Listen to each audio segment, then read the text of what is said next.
अची पिया आट में वाट विञाई जन से बैरान बरन में अंधा छो उभन कननि आॾियूं ताड़ियूं गुंगन जीअं घुमन फिराकीअ फरमान जो आहे बर ॿोड़न लंघा थियो लाहूत खे सिक्का पिया सिकन खपत खाहोड़न आह उथे पे न लहे।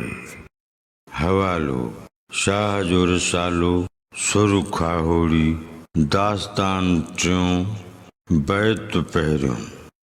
नवनि लफ़्ज़नि जी माना बैत जा उहे लफ़्ज़ जेके माना ऐं मफ़हूम जे लिहाज़ खां नवां हुजनि।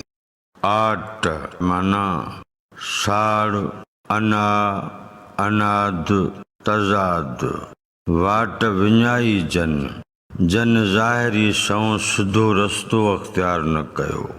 बैरान माना वैरान उभन माना खड़ा थी बीहन। हिन बैत मूजिब माना थींदी उभा थी हलन कननि ते ताड़ी अचण। हिन इस्तिलाह जी माना आहे गुंगन माना गूंगन बर माना ज़ोर। हिन बैत मूजिब माना थींदी बेताबी या पछताव। खपत हिन बैत मूजिब माना थींदी रोज राड़ो या ज़ारी। आह माना उम्मीद फरियाद या दाह। हिन बैत जी हर सिट मिसर जी तरतीब वार सादी सम्झाणी पड़िजे थी जीअं बैत जो मजमूई मतिलब ऐं मफ़हूम सम्झ में अची सघे।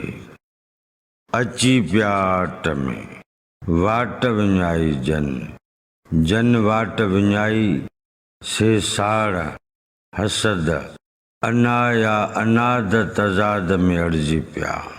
से बैरान बरन में अंधा थियो उभन से अंधनि वांगुरु वीरान रिणनि में रुलंदा था वतन। कननि आॾियूं ताड़ियूं गुंगन जीअं घुमन। ॿुधण लाइ ॿोड़ा थी विया आहिनि ॻाल्हाइण लाइ गूंगा आहिनि। फिराकीअ फरमान जो आहे बर ॿोड़न।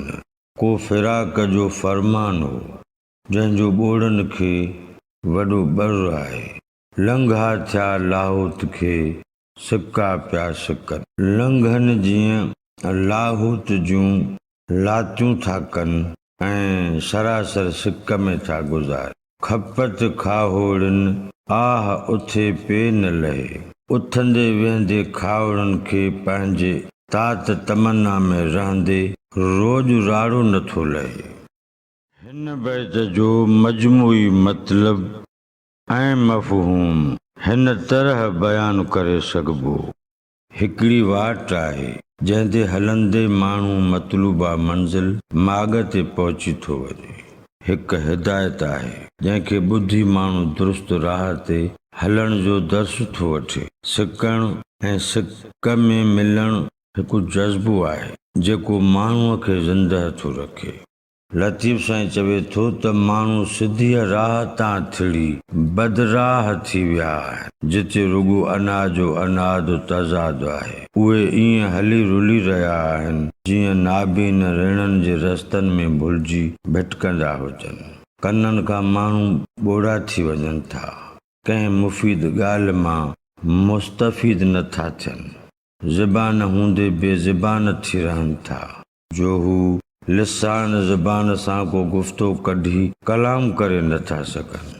उहे ॿोड़ा जेके ॿुधी नथा सघनि तिन खे मिलण खां मारूम थियण जो पछताव आहे। हिकिड़ा खाहोड़ी आहिनि जेके सिक साह उत्साह मां मङणहार मेरासी वांगुरु लाहूत जूं लातियूं करे सिक साह मां पिया सारीन संभारी। ऐं उहे खाहोड़ी ई आहिनि जन खे तात तलब तमन्ना एॾी जो उथंदे वेहंदे संदन तबियत ते तलब जो कैफ़ तारी ऐं आह ज़ारी थी जारी रहे।